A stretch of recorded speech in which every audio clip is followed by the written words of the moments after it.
Dada, dada, dada. Welcome, welcome, welcome back to my channel. So, today I wanted to share with you some of my recommendations and things that may be helpful to you for 2024, but also for beyond.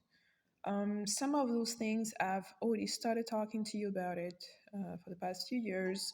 Um, I think my last permanent video about this subject was the video entitled This is the Time, Now is the Time, or something of that nature. You can find the video on the channel.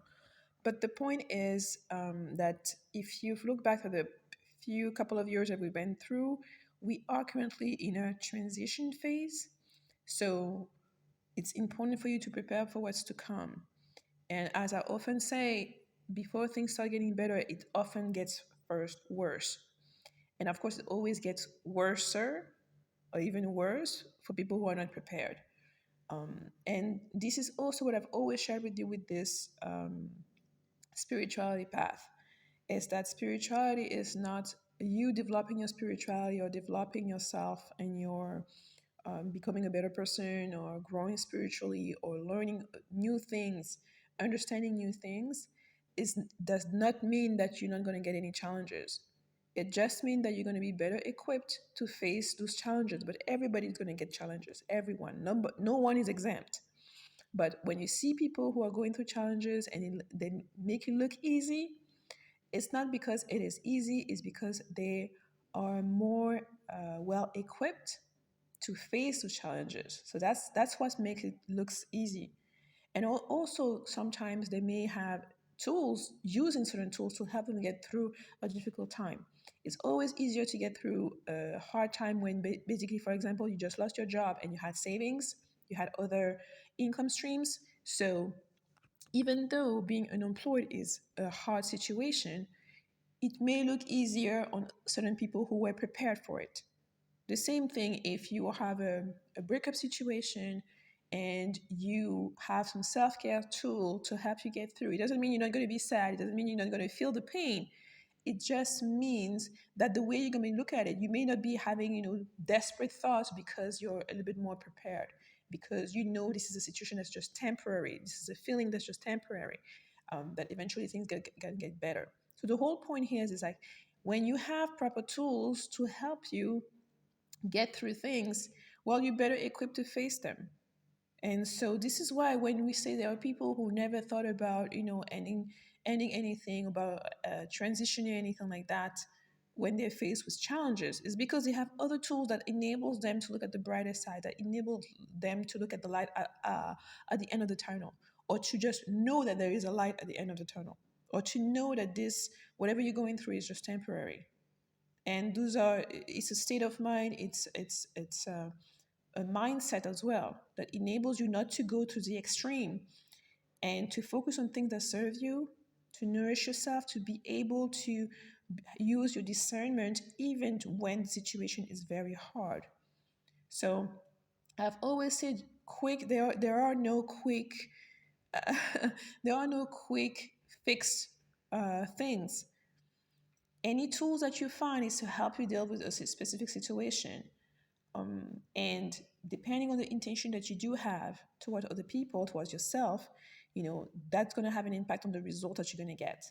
So don't think that because you're trying to harm somebody else, that the result that you're going to get is not going to have that part of darkness and negativity into it.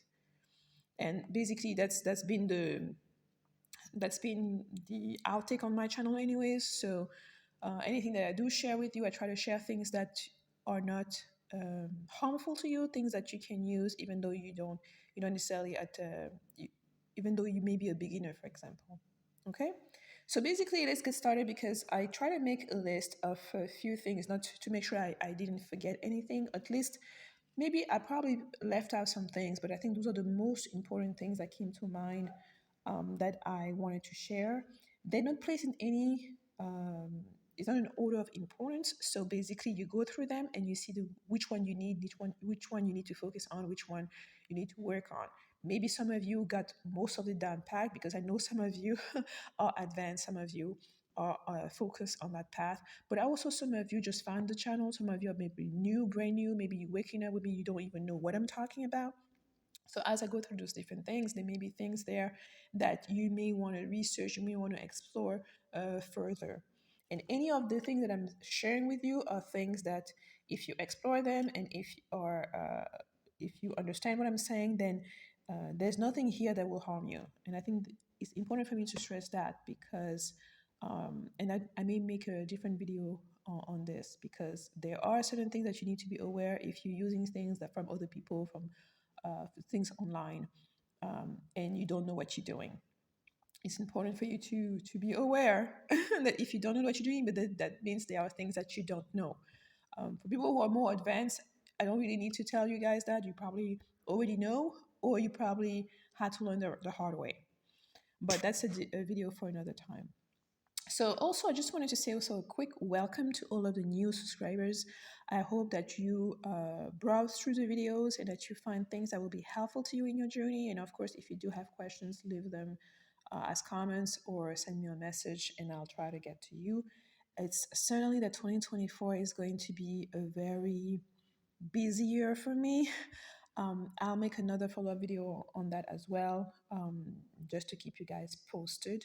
And again, I know I've made this channel. I'm not abandoning or quitting this channel at all. It's just that, just be mindful or aware that this channel, the rhythm of posting on this channel is kind of different.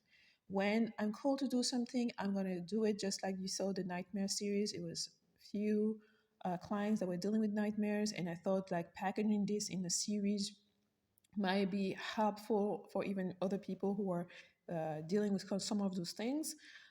And so I dedicated some of the time to work on that and to offer you that and to share that with you guys and posting on the channel. So you saw very frequent posting on the channel, but that's not how I usually work, because most of the things that you see on the channel are things that come from lived experiences. It's not things that I read in a book, that I heard here or done that. Is my own lived experiences, whether it is my own experience that I have with clients through consultations, things that were passed down to me, symptoms that I have observed, things that I may have read and have meditated on and experienced on. So it's never things that I just, I just read and I come around here and share with you.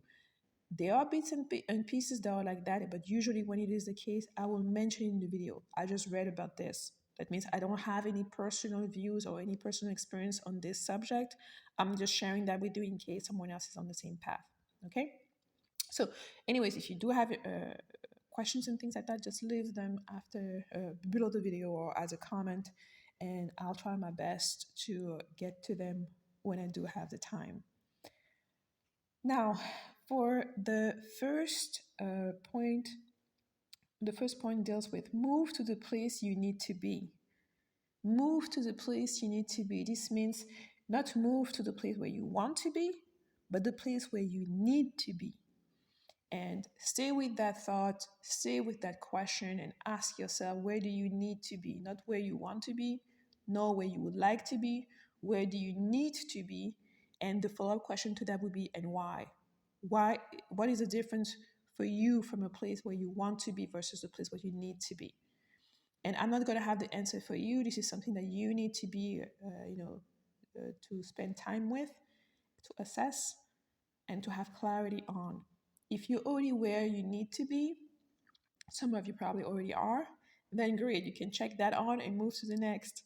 But it's very important to think about, what does that mean to you? The place where you need to be, what does that mean to be? Maybe you had a place where you long to move to some days for some reason. So ask yourself if this is not the time for you to actually go and do and be in that place. Go do the things you need to do in that place. Leave that apartment and move to that place where you need to move. Leave that town or leave that state or leave that country and go where you need to be. So again, for all of the points I'm going to give you, those are things that you spend time with and you assess.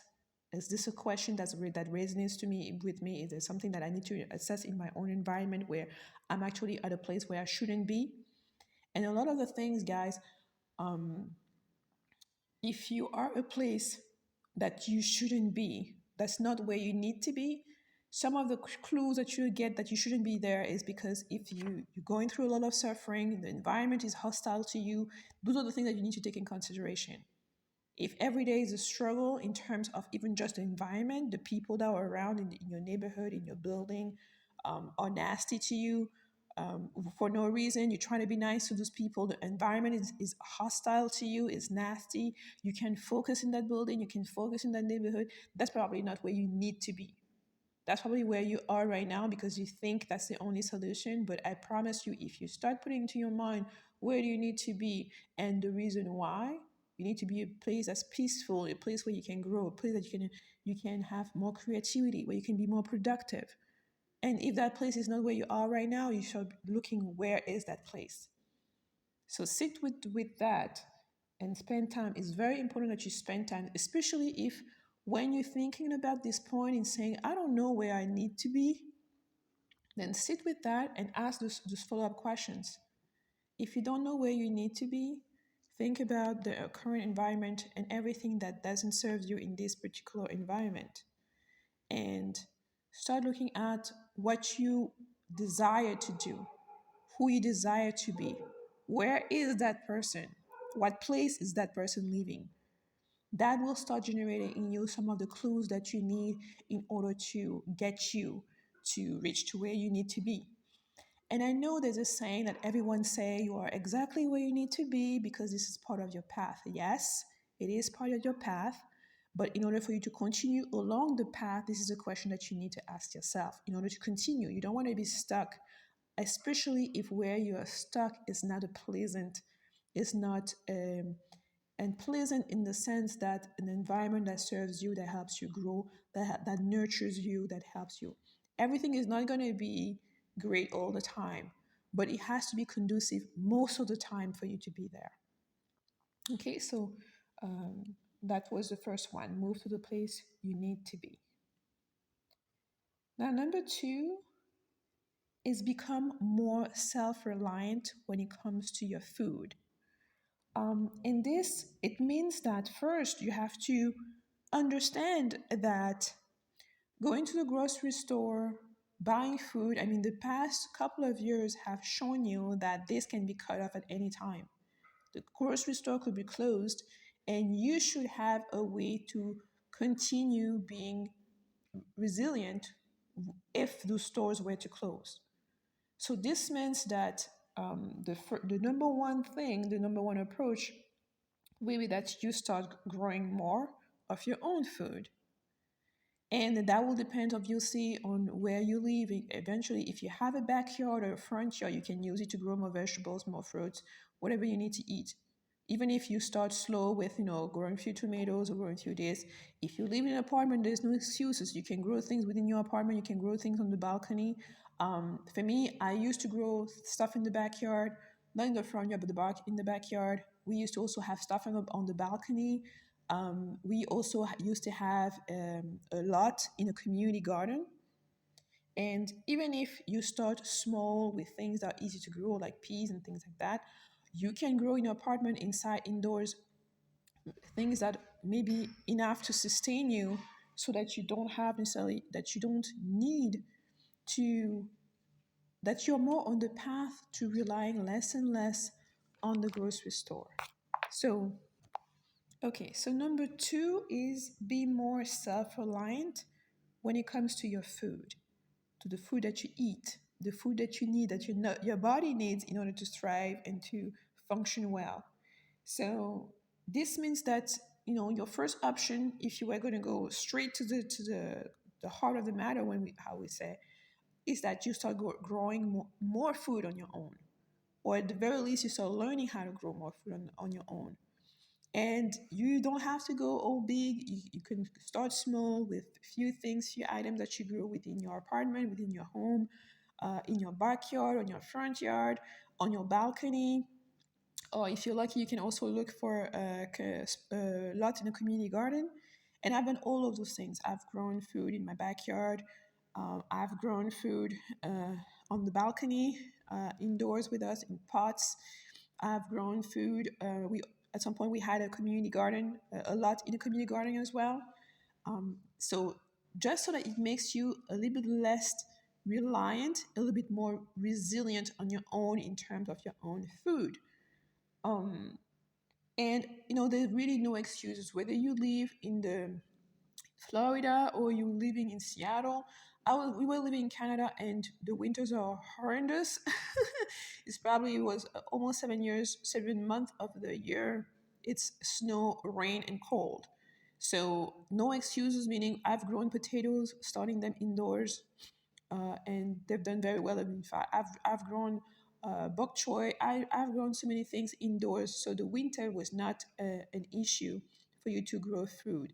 I've even went through getting scraps. So when you're having things that you bought at the store, certain things, especially if you bought anything that's organic or anything that doesn't hold on too much to pesticide and things like that, you can regrow the scraps from these foods. I've regrown bok choy from store-bought bok choy. I've regrown carrots, celeries, not carrots, sorry, celeries. I'm trying to think of everything else. Just on the windowsill. So you can start with that. If you're in a home or apartment and your parents are not into that, you can have just the first part and you regrow bok choy or you regrow celery that you bought at the store or that your mom scrapped for dinner, and you put it on your windowsill, and then you just cup. It can work also for all condiments like basilic, basil, basil, thyme. You can have those things on your windowsill. It's just This is just an example to show that you don't need that much space. And depending on the orientation of your home or your apartment or your room, you can have potatoes in there.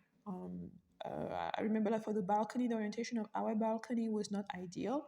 But when I placed the potatoes indoors in front of the balcony, it was sufficient light and sufficient heat through the window for it to continue to grow, even though the light may have seemed too dim, or people may have suggested to buy growing light and stuff like that. I didn't need any grow light, and it's to say that you don't necessarily need to.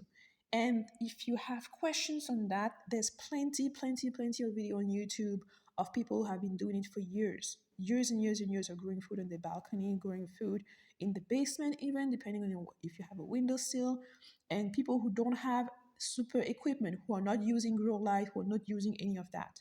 And the point is, do not think you need a big budget to start this. This is why I was mentioning that you can start with kitchen scrap. If you don't have money right now to go to the store, be mindful, be a lot more mindful of the kitchen scrap that you have, and be able to use them to grow your own food. So um, windowsill, things like that. Don't think about big materials or things like. Don't go to videos that are telling you to buy a bunch of stuff.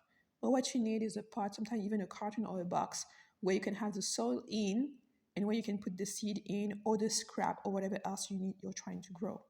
So, and for people who say you don't have a green thumb, or any plant you have dies and stuff like that, don't for me I don't take that as an excuse, because to me, I've had plants die on me long time ago when I wasn't taking care of them. And that's the point. Is it's like, if you are growing this, you're not doing it just to entertain yourself or just to garden. You're also growing it for resilience. If you do have kids, this is a great project that you can do with kids. They may even be able to remind you every day to make sure you water them and you give them food. Or if you want, you can just put, whenever you need to water them, depending on the quantity on, on the quantity of water that the plant that you're growing needs, you can be watering them every time you go eat, so you don't forget. There are plenty of things that you can do to simplify things, and just to let you know that you can do it, because it's not that hard. And you can also choose plants that don't need that much caring. Like, for example, for us growing potatoes, we water them once a week, and you don't have to be around them and anything. You just let them be. Just give them, once you have the soil and everything like that, you just let them be, and you water them once a week with enough water. So there's tons of video to teach you everything about that, to be also more mindful about your kitchen scrap, what you do with it, using it as compost, so you're not constantly buying more soil. So there's a lot of things, but being more resilient. Now, I do understand that for some reason it's possible that you can't grow some food, or that you cannot grow enough food for yourself or for your family. In which case, in addition to having the option to go to the grocery store, start looking around you, among your friends, the people you know, people who have the ability or people who are already doing it. Because sometimes you think that you are in a little bubble, and then when you start speaking about certain things, because not everybody is telling everyone that they're growing food or they're eating from their own garden or doing XYZ. Some people are very private and keep it to themselves. Like, for example, I wasn't telling all of my friends what I'm doing on everything. So if you start asking and looking around, if you do have friends who grow things, then bargain with them. Maybe you cannot grow this or that, but you may have something that you can exchange for food, that they grow it for you. Either you buy the seed and they grow it for you, you buy what they need and they do it for you. So then they just bring you the harvest as it comes in. But be open to see and have that thing down packed to know where is your food going to come from. If the grocery store is closed or if there's a shutdown, is there something that goes wrong, that you do have food and a source of continued food. Of course, if you're growing it yourself, then you have full control on what is being grown and what's happening and how many things are being grown at the same time. Now, if you do have, in addition to that, friends who are also growing things, and maybe sometimes you can bargain. You grow too many zucchinis, then you exchange that for eggplants that they have, and vice versa, etc. You can also say somebody else, I give you this amount of money per month, and then you whatever you grow, you give me this amount of fruit and vegetables. So uh, that's expanding your circle, that's expanding your relationships. So if you can start growing few things on your own for yourself, then see with your friends. If you can also, each of you grow what you grow best, for example, and then exchange the things that each of you grow each other, that each other grew, sorry, that's also a great thing. And of course, the more you are in that, but be sure those are people who are reliant. So it's better if you find somebody who's been already been doing this, or if you find if some of your friends you all agree to start this journey together and do it together. That's also great. Now you can also add to this another source where you go to your local farmers market and you speak to farmers, and depending on which farmer, it could be that you and your friends buy a certain quantity so that it becomes profitable for the farmers to sell you in bulk, even though you're not going to use you yourself the whole bulk of it. You're just going to take a portion and divide it amongst your friends. So if you find a farmer that can sell you in detail, that's fine. But if they don't, if they only sell in bulk, see who in your family or friends are willing to uh, be with you and to place the order, basically. But that's going to be another alternative. And even if you do not use that, if you need to get the information and what local farms are next to you, and start getting close to those people, start knowing those people, who they are, who are the people producing the food that you eat. And if you're living in the city, it's going to be even more important for you. Because if you're in a rural area, there may be 2 or 3 farms around that kind of grow kind of the same thing, that it gives you more option. But if you're living in the city and there's no farm next to you, it's better for you now to start taking your car or driving or getting a bus, going and finding these other people who have farms that are out there and dealing directly with them. Okay, so I think that I've given you several options to start thinking about your food security, to start thinking about your food resiliency, and self-sufficiency. Of course, like many people, you can always have few canned goods here and there, and I think the time to have stockpile on canned goods was, many years ago when they were cheap. I remember telling even my sisters, like, every time you go to the store, pick up 1 or 2 to add on to the little collection that you can eat. You have several years to eat, because if you go do now, first of all, the price are going to go up. The price are going to continue to go up. So this is why the video is entitled for 2024 and beyond, because some of this relief you're not going to see it anytime soon. This is why it's going to get worse. It's going to get tight. It's going to be harder and harder. But for people who are prepared, who already have those kind of things, it's going to be easier for them. But for you, it's still good to get started now. And we are at the beginning of the year. You still can get started now. So please do it. I could also add, as an honorable mention, if you want to, you can learn how to can. especially if you have already things that can be used to, if you have a glass mason jar, canning equipment already ready for you, or if somebody close to you is already doing that, it may be a great time to learn so that you can process the food yourself, or to see if somebody else you can either bargain with a person who's already canning and things like that. But basically, start thinking about your food resiliency, and especially if you have children, uh, it's going to be more and more important. And having alternatives, having options. So that's why number one is you growing the food yourself. Number two, seeing with friends what you don't grow, what you can supplement with them. Number one, two, three. Number three, seeing with your local farmers what you can get from them, what would the price, if for anything that's bulk, if other family member or friends can put you to place an order, and or at the very least get the information so you know what resources or where to turn if you need to. Okay. And of course, if you already have a system for this, it would be great to share with other people in the comments so they have it. Personally, for me, where I am now, we do have local farmers, you have markets, we have grocery store. We grew part of it, and we are planning to build a whole garden, a whole um, garden where it's a whole self-sufficient garden, I may say, where we will be, the goal would be for us to grow all of the vegetables that we do need.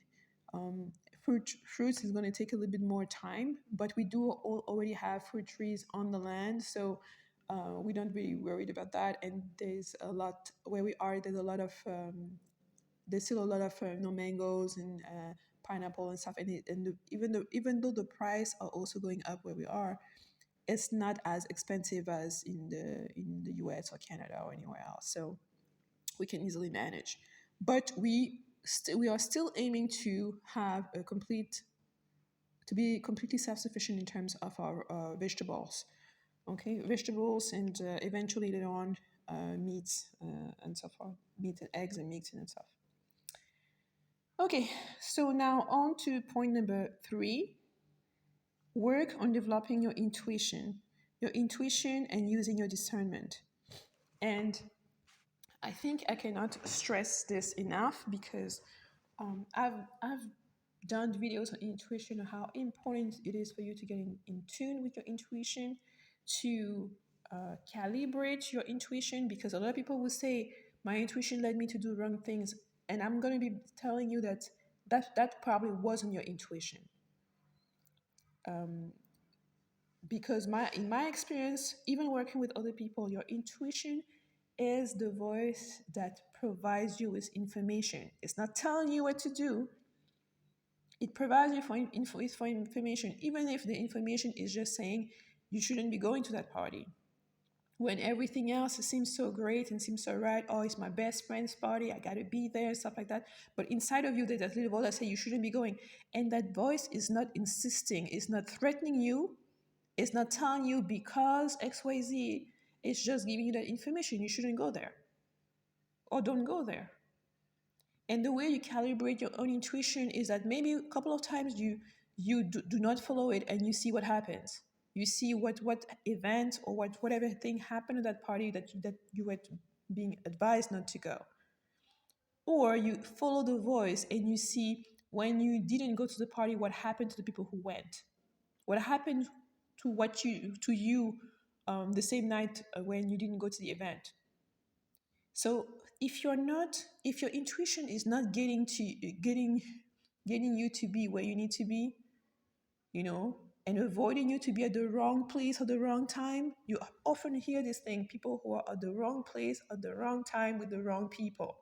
Your intuition is the GPS that enables you not to be at that place, that actually got you to do where you're supposed to be at the time you're supposed to be with the people you're supposed to be. And this is why your intuition is not working at 24/7. It's only going to pop in when it's a pivotal path in your, um, when it's a pivotal moment in your path. So this means that it's not because you have intuition that you're not going to make mistakes, error, and things like that. because there are times where the intuition is not going to say anything, because that choice that you drew in front of is not going to have as big of the consequences as when your intuition steps in and tells you and provides you that information. It provides you the information that you need at that moment, because whatever choice you're going to make may have a higher or a more important impact on your life and on your path. And working on your intuition is listening to that voice that tells you. And like I said, this voice is not going to tell you to kick somebody, to hit somebody, or to do anything that's negative. And I'm not talking about self-defense, because that your intuition may lead you very well to things that enables you to defend yourself. But your intuition is not going to tell you, to kick a baby, to kick somebody for no reason. Somebody's passing there and telling you to kick them, or telling you to do things that are aggressive, or telling you to kill somebody. That if you have those type of thoughts that have nothing to do with your intuition. And in, I think, one of the other videos, and you may find them, maybe somebody can link them below, on intuition, it's also stating that your intuition is not going to tell you to harm other people.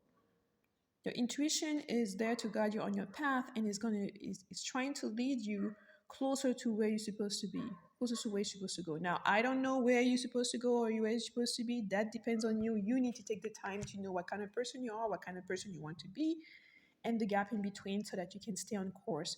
But since this channel is about this channel is about you working on bettering yourself, the goal that you're reaching is a better version of yourself.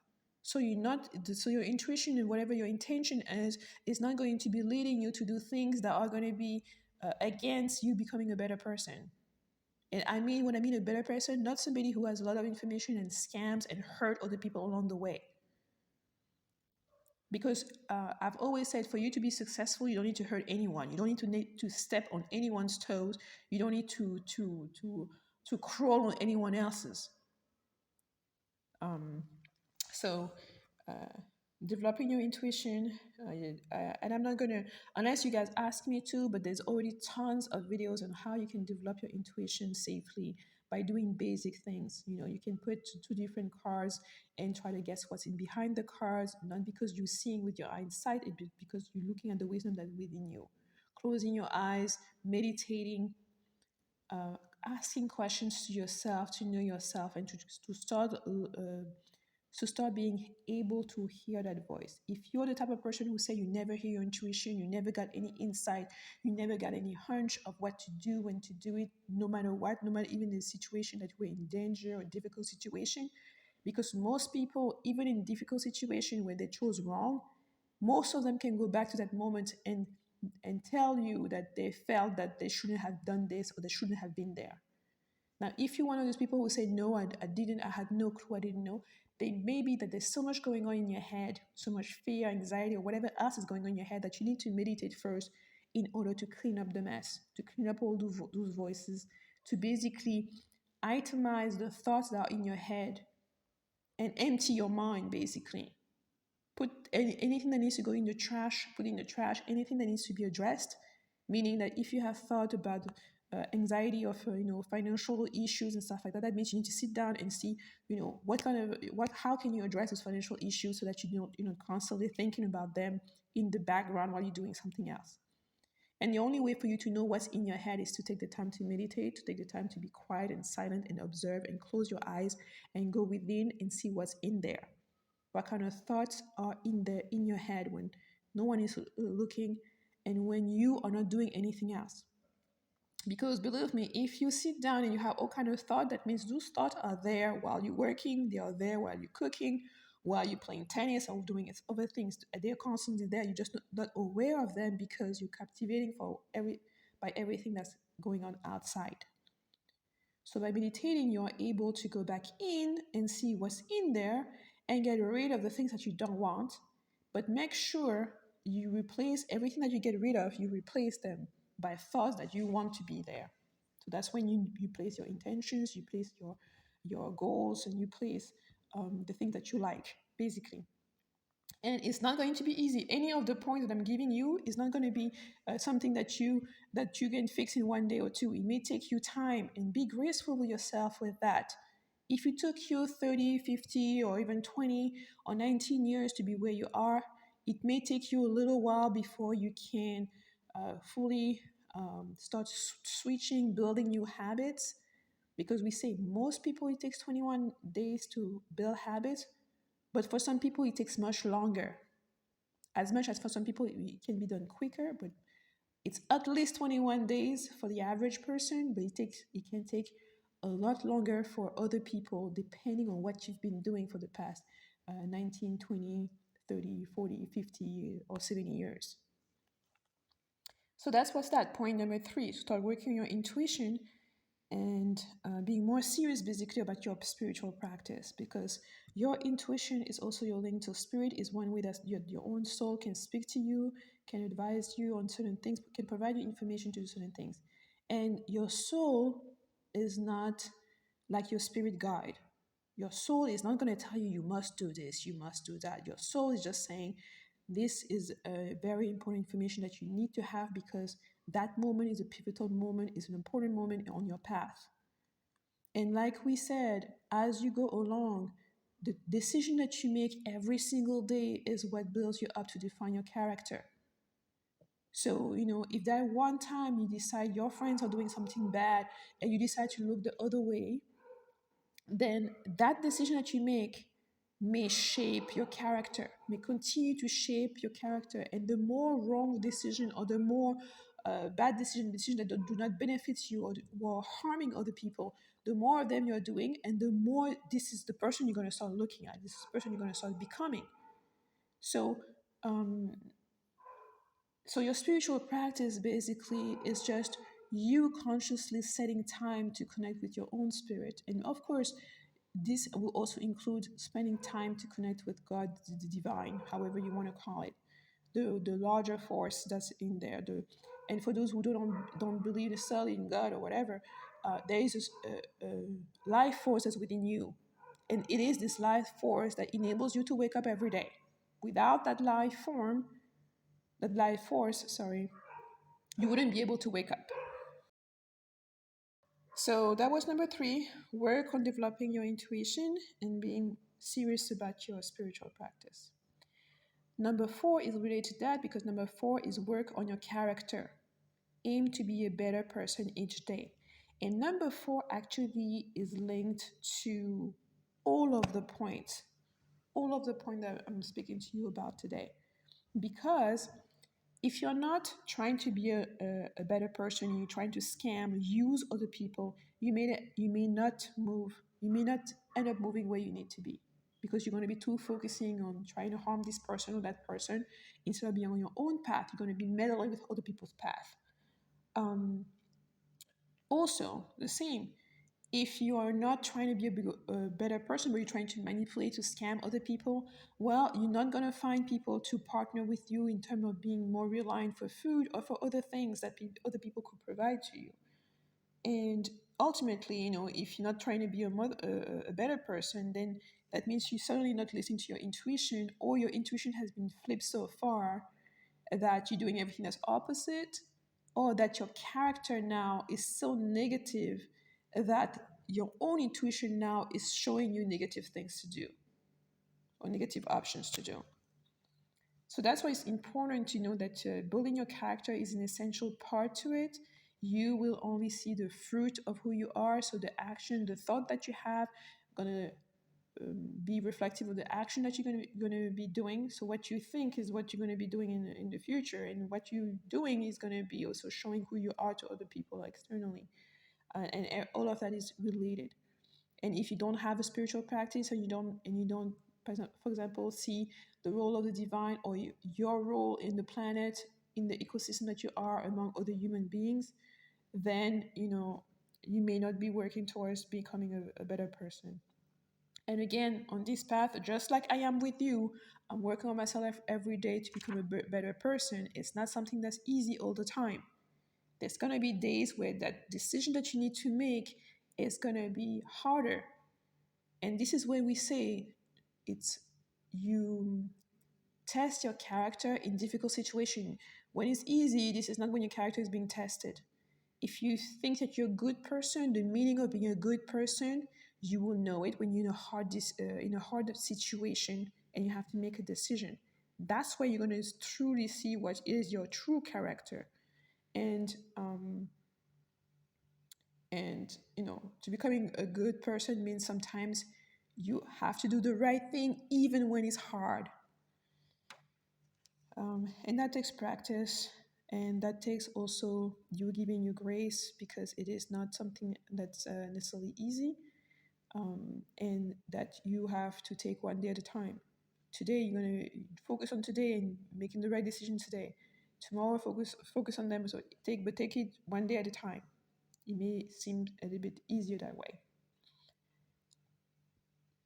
So number 4, work on your character. Aim to be a better person each day. Number 5, spend your money wisely. I will even say be frugal and keep some cash on hand in a secure place. So spend your money wisely. What does that mean? It means, and that will follow. That would be linked to the next point. But it basically means that spend your money on what you need, and what you need may also be what you want. If you've done the first point, which was to assess where you need to be, and you ask yourself those questions, where you need to be is going to be related to what you need to be doing as well, or what person you need to be or to become, what person you are. And that will help you focus on the things that you actually need, and which should align with the things that you want if you want to become that person that you need to be. So the money that you're going to start spending is going to be around different things. And the reason why I'm saying this is because most of you, I would say most of us, live in a society where consumerism is at the center in everything. You've been called to spend here, to spend there, even sometimes on things that you don't need, things that you don't even want. And and sometimes you're doing it just to please somebody or to support them, but you really don't want the product that they're giving you. You're doing this to support them, but you don't even know what you're going to be doing with the actual product.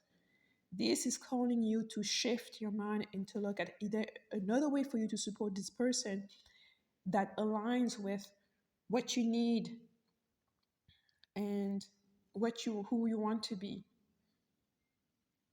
when it comes to spending your money or supporting them. And it may also be that instead of buying a product from them, you send them a donation, for example. Because if you look at the product that they're selling and you don't want anything or you don't need any of those products, then what's the point of just buying them? Unless you're gifting them to friends and things like that. So that will work also. But the point is to spend your money wisely. And spending your money wisely, that means you also keep it for a rainy day.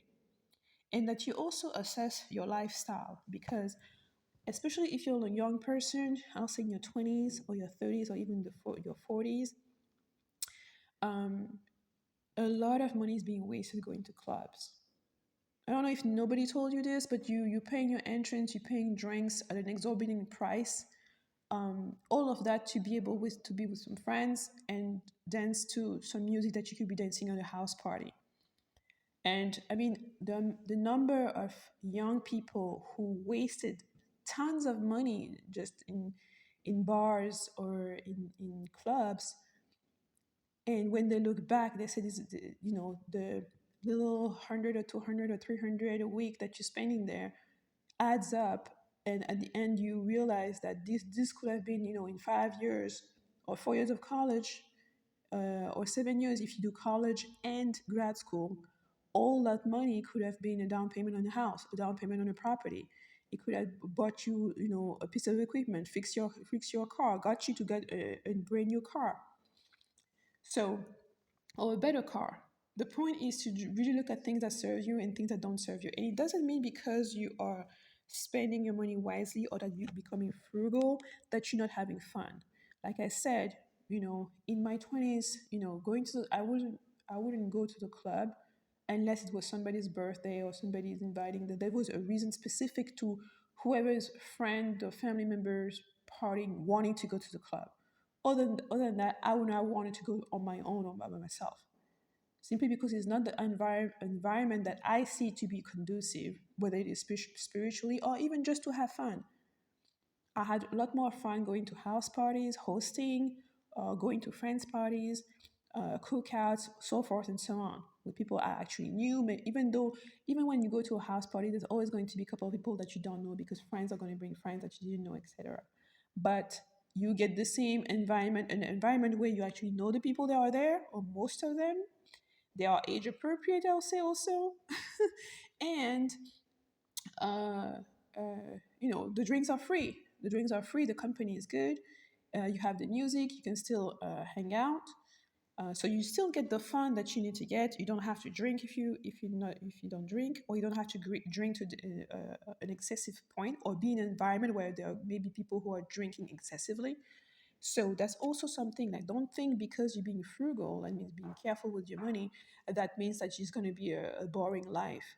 Unless you're one of those people that need to do drugs or need to have alcohol to have fun, which is also a problem on its own. But there are plenty of ways, and there's also, I'm not going to go too much into that because there are tons of video of people who are frugal, younger people who are frugal as well, that can show you things that they do for fun that don't cost them that much money at all. So that will enable you to be more secure and have more money, don't have more of it, that you can actually invest in things that are going to serve you in a long run or a longer run. And the other advice with that is for you to have some cash on hand, not to have all your cash in the bank, to have, I will say, a significant amount of money in cash somewhere. Don't tell me where. Just have it somewhere that you don't tell anybody, and that you can access quickly if you need to, you know? Uh, and those all of those recommendation, if you're skeptical and you're like, what is this, why is that, just look at the past few years of what happened, whether it is the banking system, whether it is the food system, whether it is uh, the information that's being sent to you. Sometimes your intuition will give you information that's a lot more clear than what the news is giving you, in terms of you, your personal life, not what's going on necessarily with everyone. So all of the recommendation I'm giving you, the things I'm giving you to consider, I'm giving them to you, because, like I said, those are things that I've already considered. These are things that, as time goes by, each of those points are going to be stressed out, are going to be tested and challenges for everyone. And so the more prepared you are, the better it will be for you. And also, I know that sometimes you can think that, oh, I'm already squeezed, I'm already maxed out, I already don't have anything else. And this is where comes in. If you start looking at being more food self-reliant, it will cost you less to grow some of those food yourself, especially if you're using scraps, kitchen scraps, for example. It's going to cost you less. So that means that's money there that you can save. If you start bargaining with the other people, maybe you need, somebody buys you the wool you need for them, they give you, $5 or $10 for whatever socks or gloves that you made or hat that you made, especially if you live in a country where it's winter. That's additional revenue that you can have. So before you start saying, oh, this is impossible, I'm already so tight, just take the time to spend a little bit of time with that thought, that particular thought. And it's important to just take that stupid step, which is just sit down with this information, sit down with this point. How can I be more frugal than I am now, even though I'm thinking I'm broke, or even though I'm already frugal, I already have so much money in the bank? What more can I do? Just sit with that thought, entertain that thought in your mind, and let it do what it does, so that it can bring you some things that you've never thought about, some brand new ideas, some sources of inspiration, as we will say. But if you dismiss it right away, you're not going to get anywhere. You're certainly not going to find out, because you would have taken the time to think about it. So those are the things that they don't come directly to you, because they're available to anyone, but anyone who seeks them. And they say ask and you receive, but you have to ask for it. You have to sit down and take the time to ask. So it's important for you to consider this point. Which was number 5. Spend your money wisely, be frugal. and keep some cash on hand in a secure place. Number 6, detach from the system. So have fun, be able to have fun, be able to live your life by depending the least possible on the system. What do I mean by the system? First example was earlier on when I was speaking about going to the club. You don't need to go to the club, which is a system in the institution. It's part of the system for you to be going entertained, where they have access to alcohol and drugs and whatever else. Detached from that, so one of the alternatives will be to go to the house party with your friends. The friends are not part of the system, they're part of your own network. You can choose who you bring in your network or who you keep out. Start looking at things and ways that enables you to be outside of an institution and still continue to function. This is what, do not put all your spirituality within the church. You should have your own spiritual practice that is distinct from an institution or an organization or another group of people.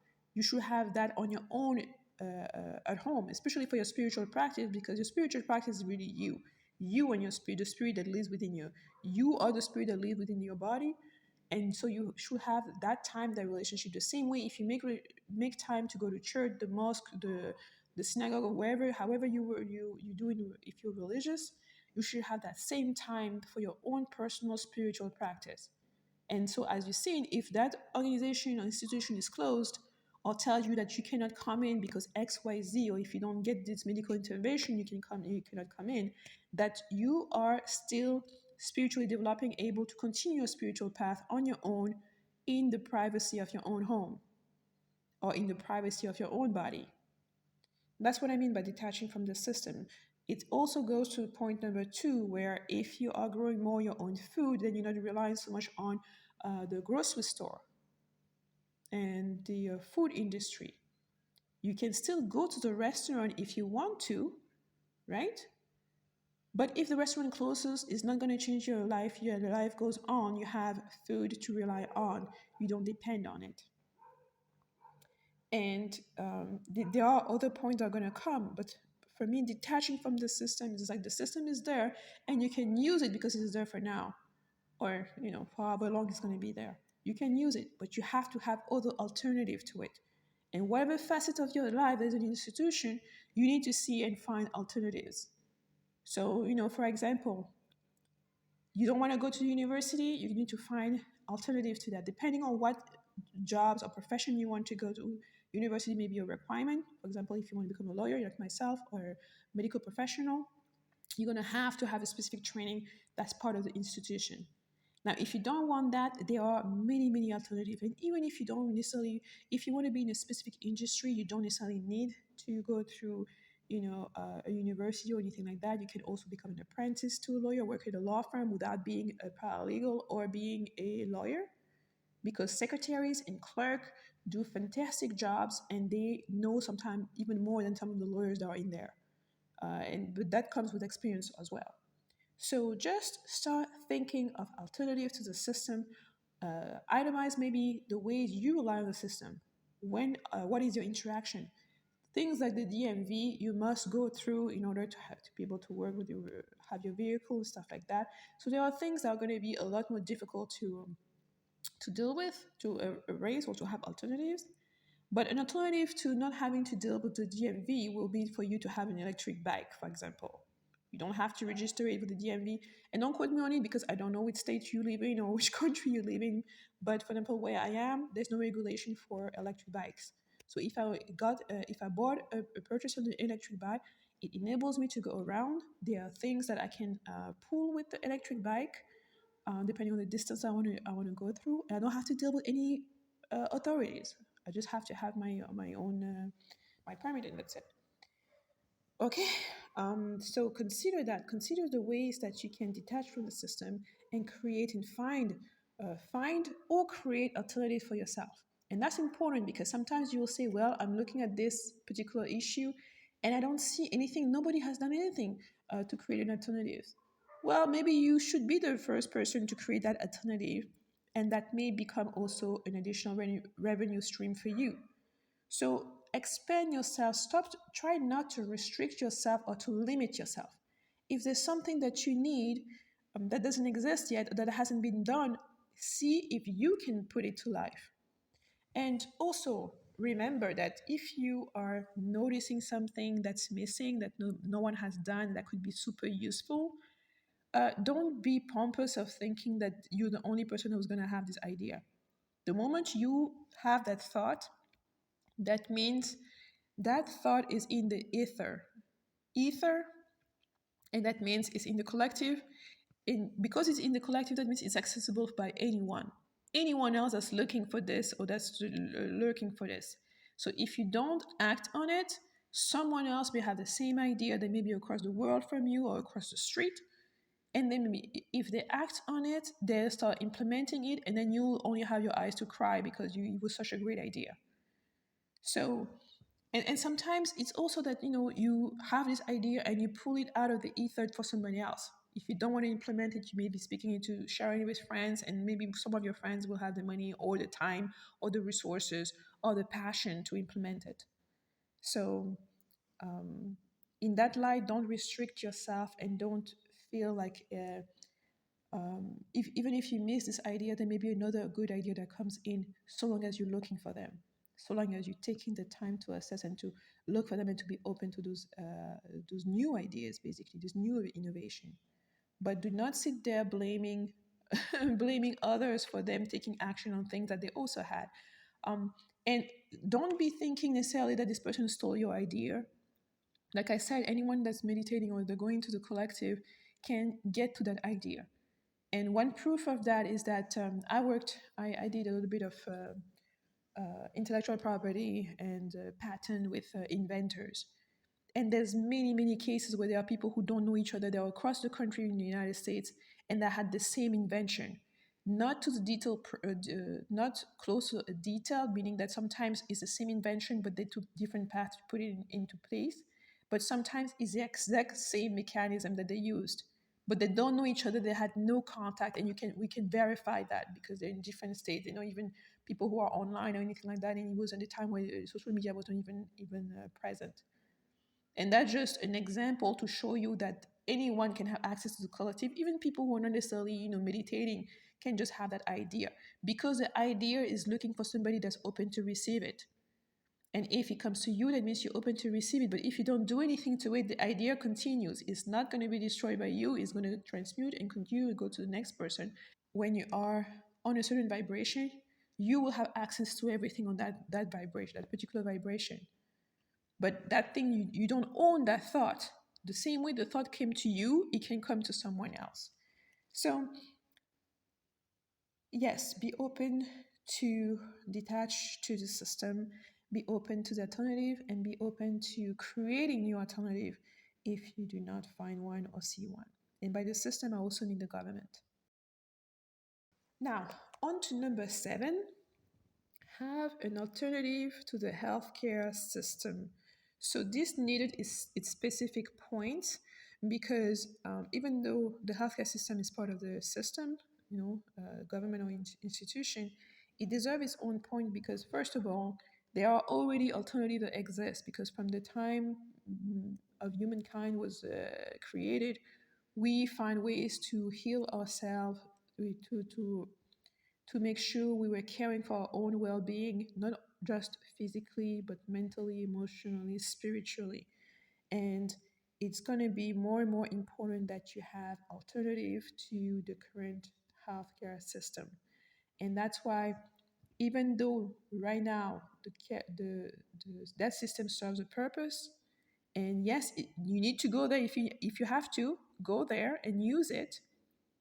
But if you don't have to, and you have other alternatives, especially for little things, whether it is for you to start learning about naturopathy or herbalism, working with plants, healing with plants, with food, with nutrition, things that can help you get in better health and maintain your health, it's going to be very beneficial for you. Um, for that, there are tons and tons of videos about natural remedies, things you can do at home, things there are that sometimes you just need to go to your kitchen to find what you need, in terms of like if you have a cough and things like that, a little bit of honey, a little bit of lemon.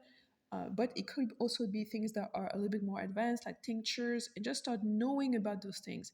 Or within your family, there may be somebody that's more inclined to be caring about those things. Because one of the things that you're going to notice as I'm giving you the different point, you may tell myself, oh, this is a lot, this is overwhelming. But if you have a family or a group of friends, maybe by looking at those items, you can see, okay, someone is more inclined into growing food and taking care of food, and somebody else may be more inclined into more of the health stuff and the things that are going to be more about well-being. Uh, and so you don't have to do it all. Of course, there are few things that is good for you to have a little grasp of what type of plants, the plants that are beneficial, the plants, what are the properties of certain plants, especially the plants that grow at the place. If you're at the place where you need to be, start researching what the plants are growing around you freely, that you don't have to grow. The plants that are already there. And again, it's the same thing with the approach with food. If you can't grow the plants, or you're too tired, or you whatever excuse you have, or whatever's going on in your life, you can also see with finding a traditional practitioner in your area, in your local area. I said it's great to have a reference as across the world. If you can message them, email them, or consult with them, that's great. But it's always better, it's better for you to have somebody who's local to you, who's down the street, who's like one floor above you or underneath you, that you can go and speak to, or who can show you, and it can be in your vicinity. Okay, especially if you have an emergency. So that's another way you look at resources. People who are already doing it, traditional practitioner, people you can go buy an herbal tincture from, people who can make them for you, or people who are naturopath or herbalist or traditional practitioner. And please, please, please, before you say there's no traditional practitioner in Chicago or in Las Vegas, no, it's just because you don't know them, and you don't know them probably because you haven't started researching and looking for them. Because I can guarantee you there's always somebody somewhere. There's always somebody somewhere. There's, no matter what country you are in, there's somebody somewhere. That I can guarantee you. And even in the event that, let's say, in your particular hometown, that's, I don't know, 300 or 400 people, there's no one there that does it, that maybe you should be the first one to start. And maybe the closest person to you is 2 towns over. So there are things that you can do. I'm also being mindful, like I said, I'm not telling you to go buy a bunch of books. Of course, there are books that are available on Amazon and the library, any bookstores and stuff like that.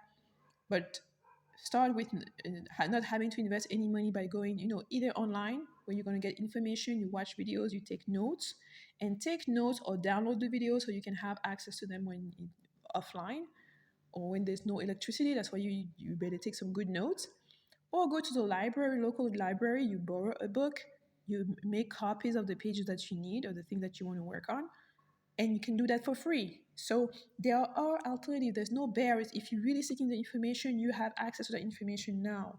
This is the time. This is a transitional period, because there will come a time when the information is not going to be so readily available for everyone. And I know sometimes when you're in a period of abundance and you have a lot of everything, a lot of information being exchanged and going all over the place, you start thinking that it's going to be like this forever. However, it's not going to be like this forever, and this is why you need to prepare, and you need to have. If you are able to buy books and have and build up your own library, that's great. If not, you can see with other friends and build a communal library together, or a family library together, where you know which person has what type of books. And if not, just get to the library and start making copies of the thing that you need, or have a journal where you put your notes, journal or notebooks where you're going to be writing and starting your notes. And if you go back in the day, this is how The Apprentice, this is how some of the people who were not even herbalists, you write your own journal of the tincture you made, the outcome you had, all those different things. So you have to start somewhere, but please think about starting, and the sooner the better.